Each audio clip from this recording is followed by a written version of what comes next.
tiempo donde se celebran muchas cosas. Así que hoy quiero hablar de propósito. Diga conmigo propósito. Sabe que muchos de nosotros tenemos promesa de parte de Dios. Y en la palabra de Dios usted va a encontrar gente que se aferró a las promesas del Señor. Y fíjese que las madres, por ejemplo, esta es una fecha en la que se celebra el Día de las Madres, por ejemplo, ¿sí? Que ya viene ahí, la gente celebra, hablamos muchas cosas, pero yo quiero tal vez ver a la luz de la palabra, ¿sí? La importancia a las madres que están acá, a las que nos van a ver, las que nos ven en línea, las que nos ven por YouTube, las madres que a lo mejor están en casa clamando, que están en casa preocupadas, que están en casa porque a veces hay un hijo rebelde, hay un hijo que no quiere entrar a los pies del Señor, hay un hijo que está en crisis, que está en algún problema. Es importante que nosotros entendamos lo que el Señor puede hacer cuando tú y yo nos aferramos, pero como esta la palabra de Dios es para todos. La palabra de Dios no solo es para una mujer, no solo es para un hombre, la palabra de Dios es para todos, amén. Entonces entendamos a la luz de la palabra para poder entender. Fíjese pues, vamos a hacerlo invertido. Proverbios 31 nos habla muchas cosas, ¿sí? Y a la luz de la palabra para estas fechas, yo le decía hoy en la mañana a la gente, hablamos de Proverbios 31 y repetimos siempre lo mismo, ¿verdad? Hablamos de que la mujer sabia edifica su casa, hablamos de muchas mujeres hicieron muchas sobrepasan la hermosura, hablamos ahí, ¿verdad? Porque tenemos la costumbre de que para esta fecha que es el Día de la Madre, repetimos Proverbios 31 y agarramos el pasaje, el verso que más nos agrada, pero tal vez entender a la luz de la palabra realmente que usted como mamá, las madres que están acá, pueden aferrarse a las promesas que Dios ha hecho sobre su vida, amén.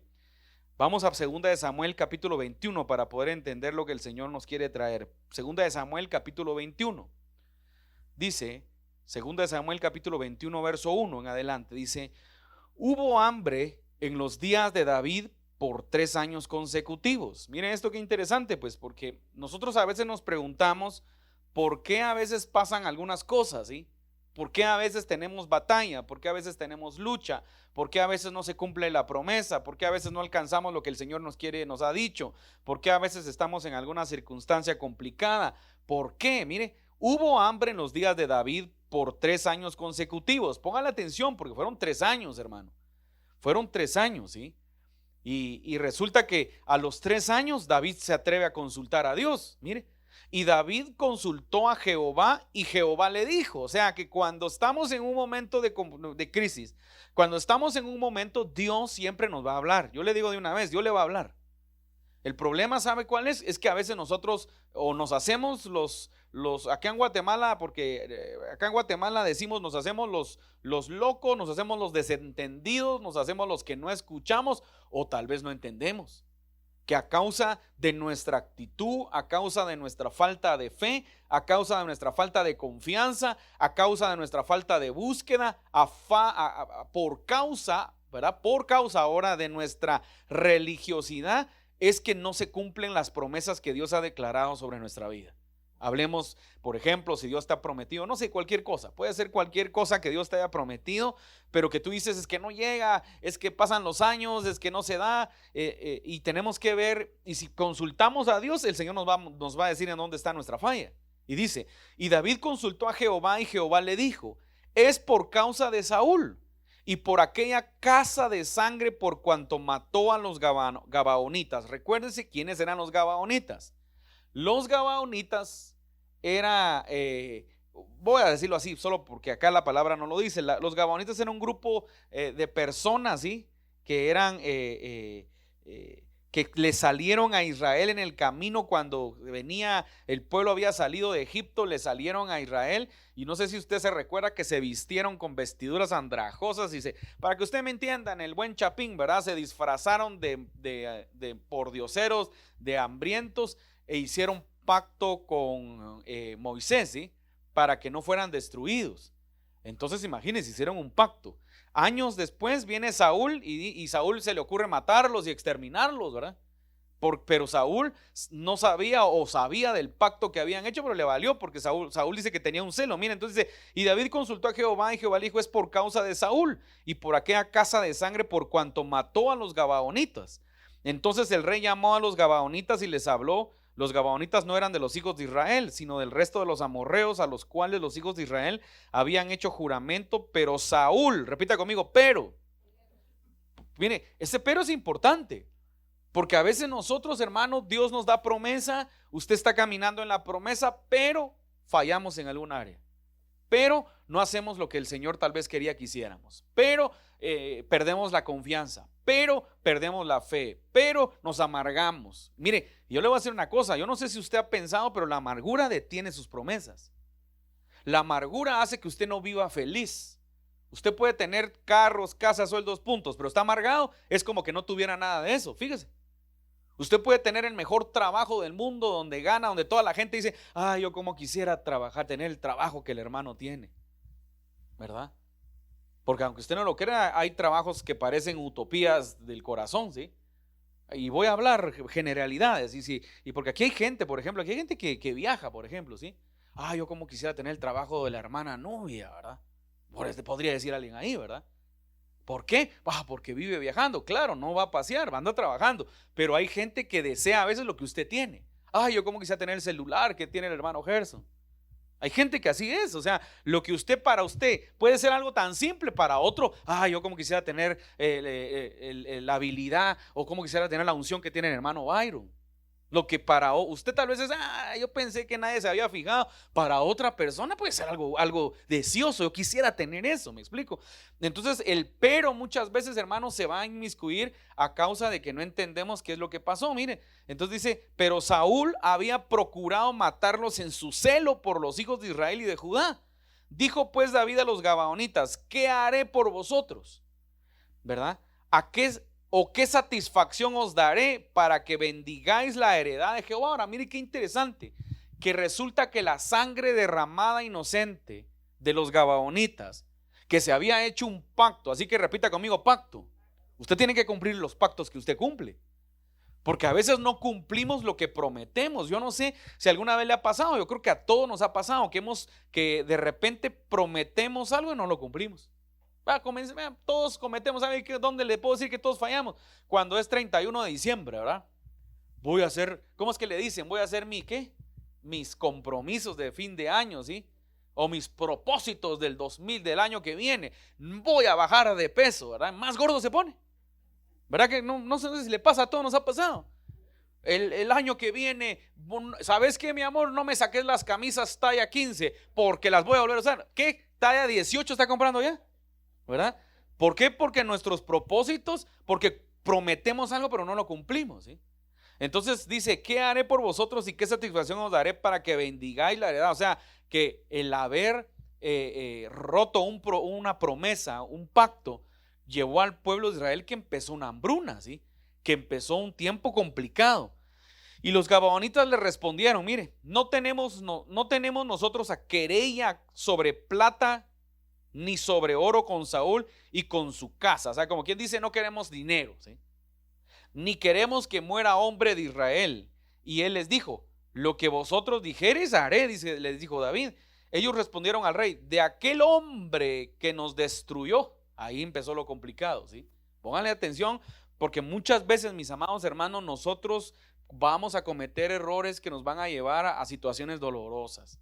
Y yo se lo digo de una vez, porque a veces uno cree, no, ese mensaje no es para mí, porque yo estoy bien. No, a lo mejor tú mismo te estás haciendo daño cuando no logras entender lo que Dios quiere hacer contigo, cuando no logras entender lo que Dios está trabajando en tu corazón, cuando no logras entender que a veces hay que soltar el pasado, que a veces hay que soltar lo que no nos ministra, que a veces hay que dejar la amargura, que a lo mejor entró un corazón amargado. Yo no sé si alguna vez usted se ha sentido que se amarga o que se amargó.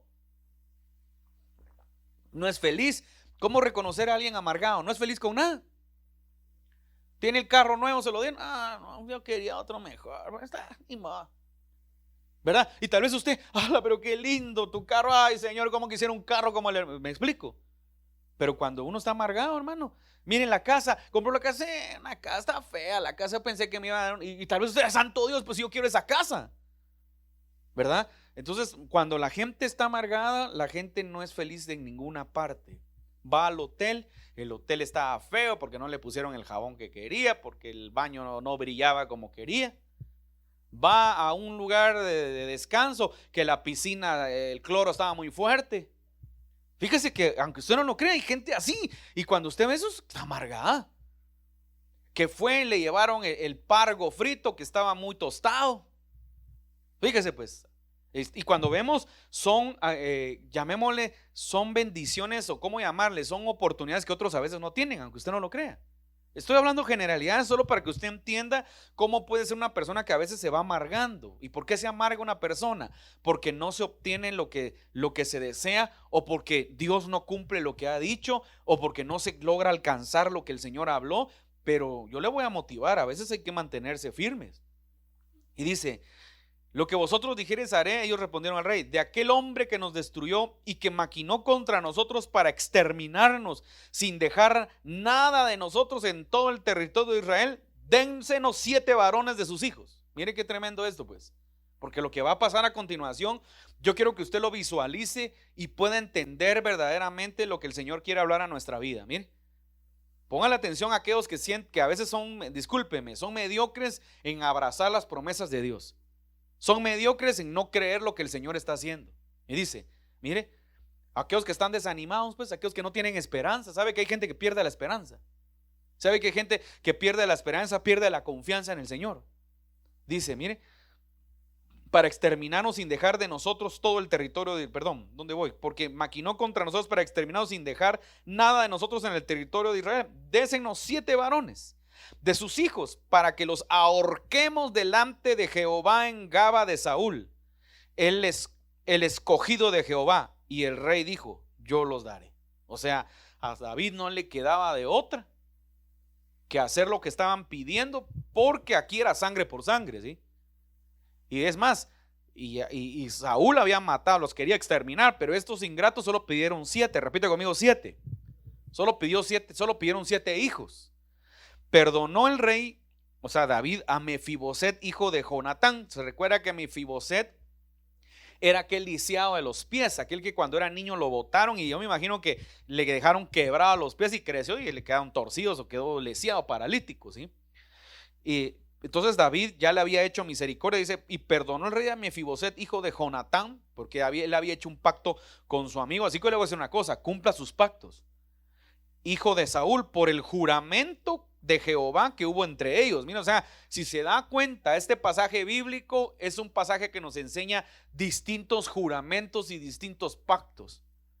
Pacto de entre hombres, pero donde Dios es el mediador.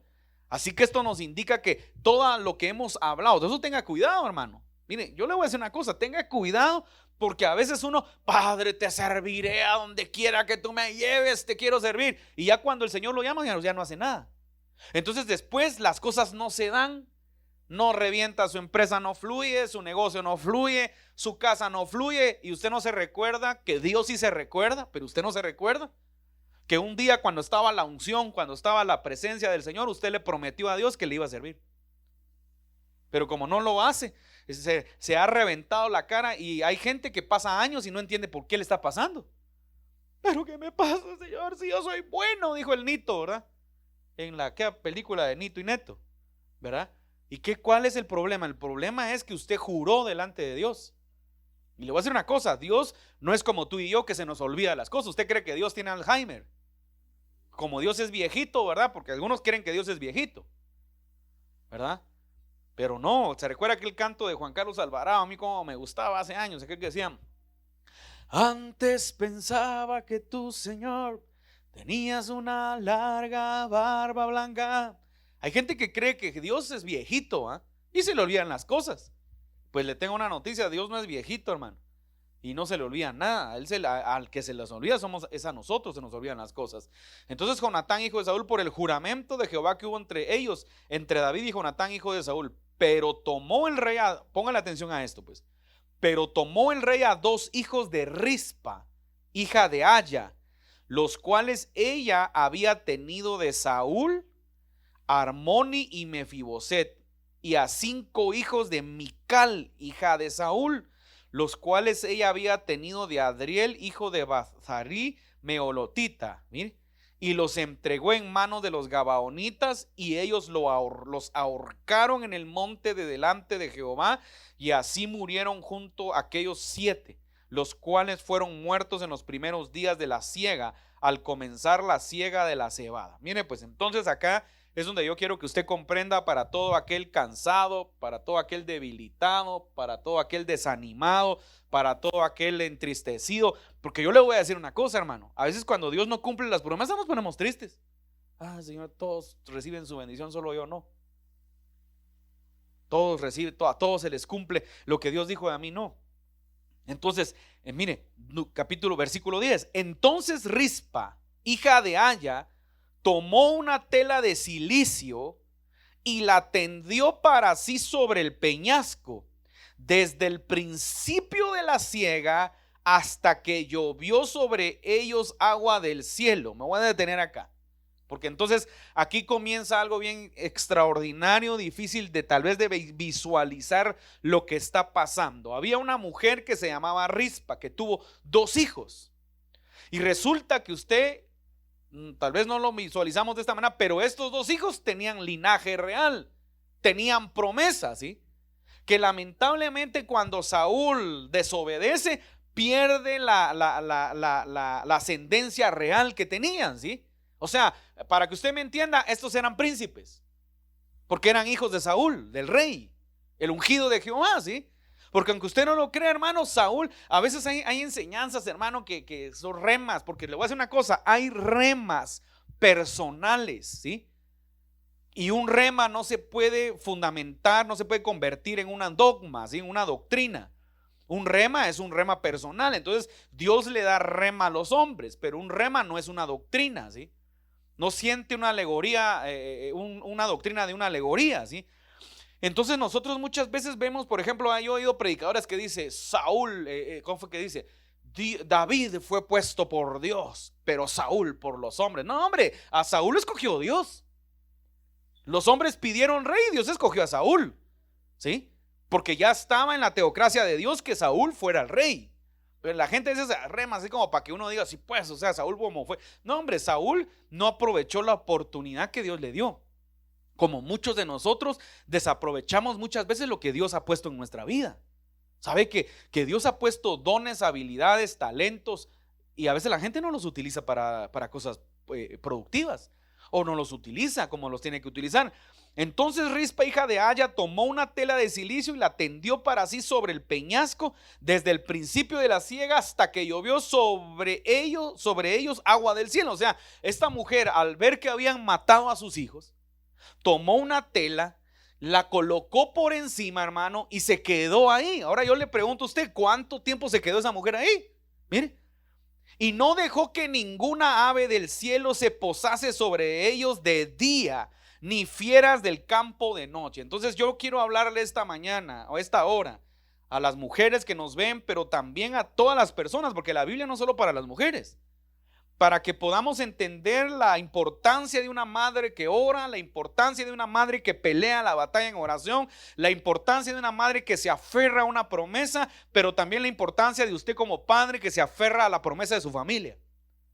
Entonces esta mujer le mataron a sus hijos. Ahora sus hijos están muertos, están colgados, porque dice que los colgaron, que los colgaron, están muertos. Yo le pregunto a usted, ¿a qué horas, en cuánto tiempo empieza un cuerpo a hieder, a apestarse?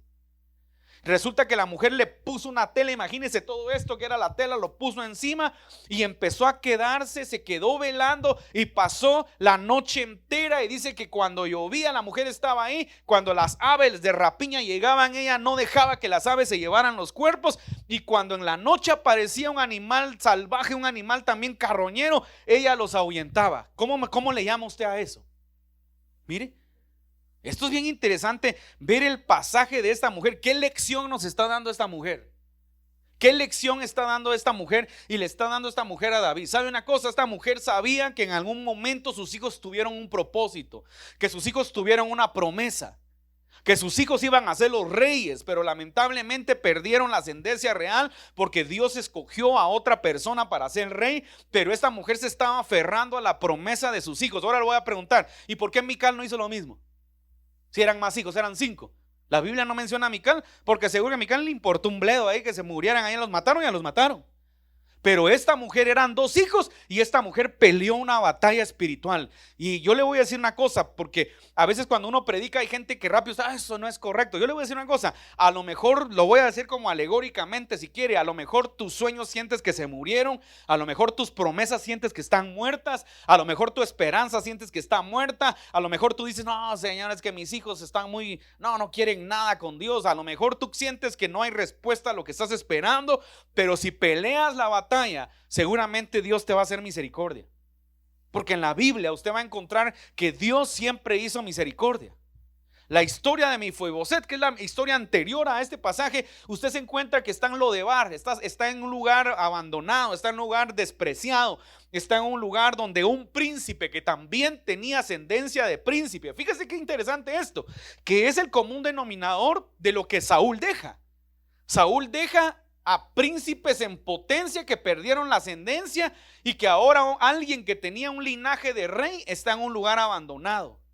Y en ese lugar abandonado hay un muchacho con los pies quebrados, yo no sé, con los paralítico totalmente, que lo tenían que llevar, cargar, y resulta que un día se levanta David. Imagínense, aguanten que David se levanta, era Dios. ¿Habrá alguien en la casa de Saúl por quien yo le pueda hacer misericordia? Y se recuerda que él hizo una promesa y un pacto con Jonatán.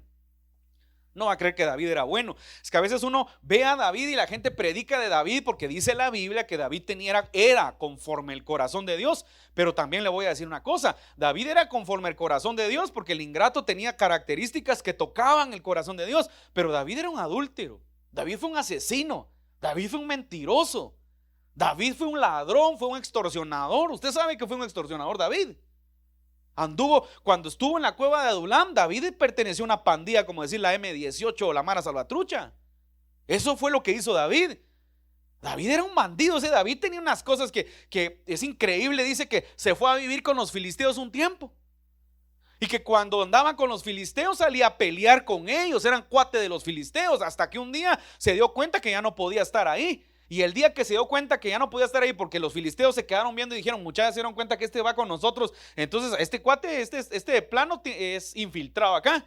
Se hizo el idiota, se hizo el loco. Vaya a leerlo, es impresionante. Dice que David empezó a caminar como que era un torpe. Ese era pilas, que David era tremendo. Y cuando lo vieron, dije, no, hombre, ese es un pobre diablo que es un loco. No le hicieron nada por eso, ese era David. Así que, aunque usted no lo crea, David era una joyita, ¿sí?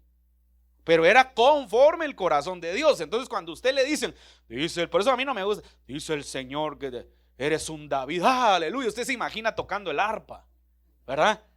Usted se imagina en el caballo con la corona real, pero no se imagina que tiene que orar mucho porque fue adúltero, que tiene que orar mucho porque fue un mentiroso, que tiene que orar mucho porque fue un asesino. Usted no, eso es lo que la gente no logra entender. Entonces, mire, cuando vemos nosotros, hermano, está Mefiboset y David se levanta. ¿Habrá alguien en la casa de Saúl que él le pueda hacer misericordia? Y le dice, sí, señor, hay un muchacho. La cosa es que lo manda a traer y lo sienta. Ahora, ¿cuál es la enseñanza ahí de Dios? Que Dios en su misericordia le hace misericordia a Jonatán por la ayuda que Jonatán le hizo a David y por el pacto. Ahora mire esto, qué interesante. Como que se vuelve a repetir la historia, mire. Hasta que llovió, mire, otra vez le leo para que me entienda. Entonces Rispa, hija de Aya, tomó una tela, pero dice acá, voy a subir otra vez, solo para que veamos, ¿sí? En el verso 8, pero tomó el rey a 2 hijos de Rispa, hija de Aya, los cuales ella había tenido de Saúl, Armoni y Mefiboset. Qué curioso que también se llamaba Mefiboset, ¿sí? Armoni yo creo que quiere decir fortaleza, ¿sí? Mire. Y a 5 hijos de Mical. Pero la pregunta es, ¿y por qué Mical no aparece aquí? ¿Por qué la Biblia ni siquiera dice, y Mical lloró amargamente, y Mical sufrió? No dice nada de Mical. ¿Sabe por qué? Porque cuando usted va a la Biblia, Mical fue despreciada por Dios porque Mical se avergonzaba de David. Y entonces mire que David más bandido. Por eso póngale atención a esto, porque usted tiene que ponerle atención a esto. ¿A qué hijos cree que entregó David de Mical? Le voy a hacer la referencia. Saúl le entregó a Mical como esposa a David. Cuando Saúl estaba loco que quería matar a David Y David se fue huyendo. Saúl le puso a otro marido, a Mical. Y Mical tuvo hijos con ese marido. Ahora viene David molesto. Y sí, está bien, agarró los hijos que tuvo con ese hombre y se los entregó para que los mataran. Para que miren la joyita que es David. Porque usted lo mira. Sí, pues el Señor, no, hermano, este David era tremendo. Usted no va a creer que este era un simple rey. No va a creer que estaba ahí solo porque David tenía cosas que usted lo tiene que leer. Entonces dice acá, mire, pero tomó, ¿a dónde voy? Así. Pero tomó el rey, o sea, él, a 2 hijos de Rispa, hija de Aya, los cuales había tenido de Saúl, uno se llamaba Armoni y el otro se llamaba Mefiboset, y a 5 hijos de Mical, hija de Saúl, los cuales ella había tenido de Adriel, hijo de Bascila, Megelotita. ¿Usted sabe qué significa eso? Yo no sé si usted hubiera hecho lo mismo, pues. A esta ingrata le dieron los hijos y le dio otros hijos, pues agarremos eso que se acaben estos cuates también. Es bien tremendo, fíjese. Y los entregó en manos de los gabaonitas. ¿Por qué no llamó a otra mujer? Entonces vámonos al 10, porque voy terminando. No sé dónde está Samuel, si se me fue, no sé qué se me diga. Aquí está Samuel. Venimos a hacer acá un fondo. Entonces Rispa, hija de Aya, tomó tela de silicio, la tendió sobre sí, sobre el peñasco, del principio de la siega hasta que llovió sobre ellos agua del cielo. ¿Cuánto podía haber de tiempo entre el principio de la siega y la primera lluvia? ¿Sí? Fíjese pues, algunos creen que pudo haber sido 3 meses, otros dicen que 6, pero no sé. Pero pongamos, si usted quiere el mínimo, un mes. Usted estaría un mes puesto ahí viendo a sus hijos podrirse. Usted estaría ahí. Póngale atención a esto, porque uno no logra entender qué es lo que la Biblia nos está mostrando, ¿sí? Entonces esta mujer está ahí en ese proceso de dolor, de quebranto, pero se aferra a una promesa. Repita conmigo, promesa. Yo no sé cuántos se han aferrado a una promesa. ¿Usted está aferrado a alguna promesa que Dios le dio y que no se cumple? No, pastor, ya me cansé, pastor. Yo he oído gente que dice así. No, pastor, ya Dios de plano ya no lo va a hacer, pastor. Pero bueno, ahí estamos. Yo lo motivo. No se desanime, miren la lección, lo que la Biblia nos está hablando. Y fue dicho, pero otra vez termino leyendo esto, porque a mí me encanta esto, nos enseña mucho, ¿sí? Desde el principio de la siega hasta que llovió sobre ellos agua del cielo, y no dejó que ninguna ave del cielo se posase sobre ellos de día, ni fieras del campo de noche. ¿Cuánto pudo haber estado esa mujer? Imagínese ahora el cuadro, ¿sí? Cuando las aves venían, porque apestaban ya ahí los cuerpos, ¿sí? Cuando la apestaban ya los cuerpos, con eso que llegaban las aves de rapiña. Usted ha ido al basurero de la zona 3, ha ido al basurero de la zona 3, ha visto las aves de rapiña cómo están ahí. Y estaban peleando. Y en las noches, cuando ya las aves no estaban, los lobos, los zorros, yo no sé qué, y no sé si hasta leones ustedes en aquel tiempo. Y ella los ahuyentaba y estaba dispuesta a pelear aun cuando sus hijos estaban muertos. Ella seguía reclamando una honra para sus hijos. Y fue dicho a David lo que hacía Rispa, hija de Aya, concubina de Saúl. Entonces David fue y tomó los huesos de Saúl y los huesos de Jonatán su hijo, de los hombres de Jabes de Galaad que los habían hurtado de la plaza de Betzán, donde los había colgado los filisteos. Mire, cuando los filisteos mataron a Saúl en Gilboa. E hizo llevar de allí los huesos de Saúl y los huesos de Jonatán su hijo, y recogieron también, repita conmigo, también los huesos de los ahorcados. Pongan la atención a esto, porque nosotros no dimensionamos esto. Es una historia así es una historia poderosa. Y sepultaron los huesos de Saúl y los de su hijo Jonatán en tierra de Benjamín, en Selá, en el sepulcro de Cis su padre. E hicieron todo lo que el rey había mandado, y Dios fue propicio a la tierra después de esto. ¿Sabe qué reclamaba? Justicia, misericordia. Y aquí esto es lo más interesante, porque uno no logra entender. Hay cosas que tal vez no se pueden hablar porque las va a malinterpretar la gente. Pero dice la Biblia que Saúl comenzó a consultar a los adivinos, que él mismo había mandado a matar y a quitar. Y entonces un día dice que se va a Endor, ¿verdad? Y va a ver a una adivina y llega disfrazado. Imagínense qué adivina más cuentera, ¿sí? Alguien vio aquella película de Ghost, La sombra del amor se llamaba, ¿sí? Donde la adivina esta Rita Miller era una farsante, pues ella no miraba fantasmas ni miraba nada. Pero un día sí se le apareció un fantasma de verdad y se asustó. Esa es la historia de la adivina de Endor. Vaya a ver y va a ver que es la misma historia. Entonces, claro, ¿verdad? Sin la historia de amor de la historia, ¿va? Y entonces resulta que llega Saúl. Porque esta historia que voy a tocar ahorita es una historia que la gente se pelea en los teólogos, ¿va? Ese no era Saúl, era un demonio, ese no era un demonio. Yo le voy a decir que era, a mí qué me importa, es mi posición, ¿sí? Entonces llega y entonces está la adivina, ¿sí? Y le empieza a adivinar a Saúl y en eso se da cuenta que es el rey, ¿sí? Porque ahí se le prendió el don de adivinación. Y entonces él le pide que consulte a Samuel. Y entonces la adivina está ahí dándole, mire, la adivina no se alarma. Yo le voy a decir una cosa, ¿por qué no se alarmó cuando le dijo a quién quería consultar? ¿Sabe cuándo se alarmó? Cuando verdaderamente se activó algo que ella jamás había hecho, ¿sí? Y entonces dice que le dice, ¿qué has hecho conmigo? Le dice, ¿sí? Porque al hombre que vio aparentemente era Samuel. Y ¿sabe qué? La última profecía que le da Samuel es una profecía atinada. La gente dice, ese es Satanás. Satanás no conoce nada de lo que nos va a pasar. De una se lo digo. La gente, ahí hay una dicotomía teológica. Porque la gente dice, no, los teólogos dicen, ese era un demonio. Ese no era un demonio, hermano. Dios ahora le voy a decir mi posición. Dios en su misericordia ya no le hablaba ni por Urim ni por Tumín. Que eso es otra proyección. ¿Qué era eso? Ya no le hablaba ni por Urim ni por Tumín a Saúl. Ya no podía consultar a Jehová. El hombre desesperado él mismo rompe algo que él había constituido. No consultar a la adivinación, que era abominación a Jehová. Pero en su misericordia el Señor deja que le dé Samuel una profecía del más allá. La gente dice, ese no era Samuel. Ese era Samuel, hombre. Y le dice, mañana estarás conmigo en este lugar. Y lo matan al otro día. La gente pelea, difiere.